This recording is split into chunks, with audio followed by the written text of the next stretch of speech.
सभी रेल साथी कर्मचारियों को मेरा नमस्कार। जैसा कि पहले के वीडियो में मैंने आपको सीएल छुट्टी के बारे में बताया था, यह वीडियो बनाने का उद्देश्य मेरा रेल कर्मचारियों को मिलने वाली स्पेशल सीएल के बारे में जानकारी देना है।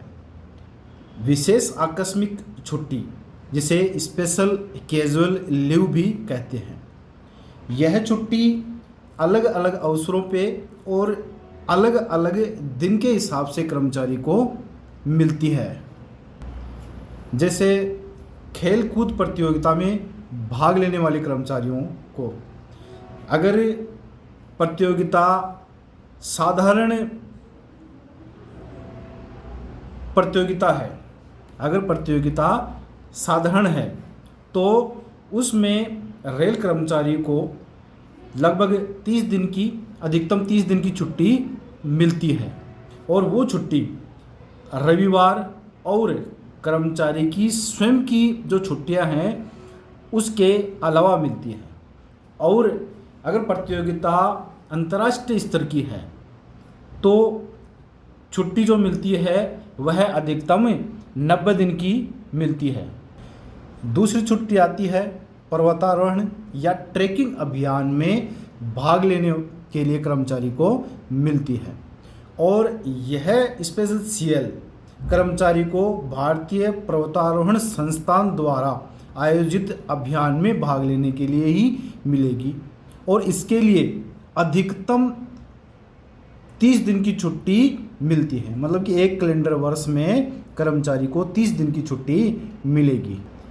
इसके बाद छुट्टी आती है परिवार नियोजन के लिए। परिवार नियोजन के लिए भी रेल कर्मचारी को स्पेशल सीएल मिलती है। अगर पुरुष कर्मचारी है और वह अगर नसबंदी कराता है तो उस कर्मचारी को रविवार और उसकी स्वयं की छुट्टियों के अलावा 6 दिन की स्पेशल सीएल मिलती है। अगर पुरुष कर्मचारी है और उसकी पत्नी अगर परिवार नियोजन कराती है तो पुरुष कर्मचारी को अधिकतम 7 दिन की छुट्टी मिलती है।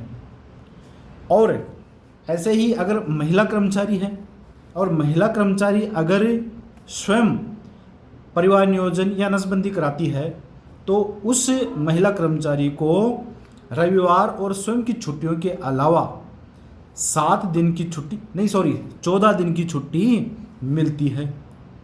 और महिला रेल कर्मचारी का अगर पति नसबंदी कराता है तो महिला कर्मचारी को नसबंदी वाले दिन स्पेशल सीएल मिलती है। इसके बाद आता है सहकारी समिति में कार्य से के संबंध में छुट्टी। तो इसके लिए एक कैलेंडर वर्ष में अधिकतम 15 दिन की छुट्टी मिलती है। अब आती है स्काउट और गाइड की गतिविधियों में भाग लेने के लिए। रेल कर्मचारी स्काउट और की गतिविधियों में भाग ले सकता है। इसके लिए रेल कर्मचारी को एक कैलेंडर वर्ष में अधिकतम 30 दिन की स्पेशल सीएल मिलती है। अब आती है सांस्कृतिक कार्यक्रमों में भाग लेने के लिए छुट्टी। इसमें सांस्कृतिक प्रोग्राम चाहे अंतर मंडलीय हो चाहे अंतर रेलवे हो, इसके लिए कर्मचारी को अधिकतम 30 दिन की स्पेशल सीएल मिलती है। रेल कर्मचारी को ट्रेड यूनियनों और फेडरेशनों की जो बैठक होती है इसमें भाग लेने के लिए भी स्पेशल सीएल मिलती है। जिस दिन बैठक होगी उस दिन कर्मचारी को स्पेशल सीएल मिलेगी, और बैठक के पहले दिन भी उसको स्पेशल सीएल मिलेगी। और यही बैठक अगर बोर्ड स्तर पर है तो उस दिन कर्मचारी को ऑन ड्यूटी माना जाता है। रेल कर्मचारी को योग और मेडिटेशन के कार्यक्रम के लिए भी स्पेशल सीएल मिलती है।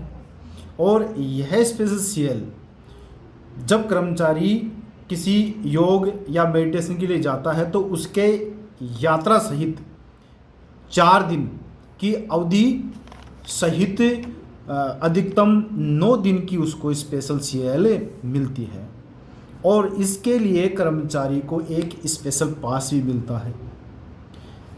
और इस कार्यक्रम के लिए रेलवे द्वारा कोई भी फीस का प्रावधान नहीं है और कर्मचारी को कोई भी टीएडीए इसमें नहीं मिलता है।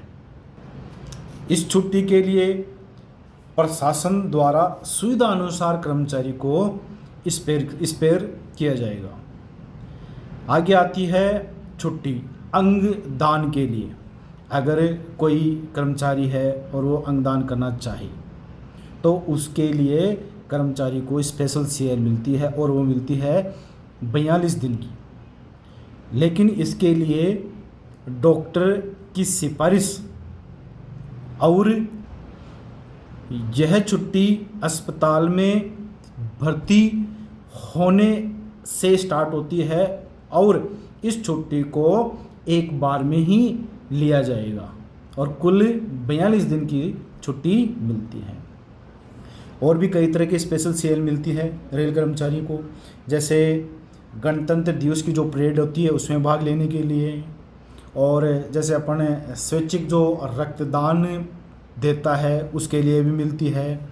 हिंदी परीक्षाओं में भाग लेने के लिए भी स्पेशल सीएल मिलती है। और जैसे अपना मतदान का दिन होता है, मतदान होता है, उस दिन भी स्पेशल सीएल मिलती है। और इसके अलावा अगर कभी कर्फ्यू लग जाता है और कर्मचारी अपने ऑफिस में नहीं पहुंच पाता उस कर्फ्यू के कारण, तो उस दिन की उसको स्पेशल सीएल दी जाएगी। अब बात करते हैं अपन वेतन की कि भाई स्पेशल सीएल में वेतन किस हिसाब से मिलेगा। तो वेतन कर्मचारी जब स्पेशल सीएल में जाता है तो उससे पहले जो वेतन मिलता है वही वेतन उस कर्मचारी को स्पेशल सीएल में भी मिलेगा। आज के लिए बस इतना ही। फिर से मिलते हैं अगले वीडियो में। अगर यह वीडियो आपको अच्छा लगा तो लाइक, शेयर और सब्सक्राइब ज़रूर करें। धन्यवाद।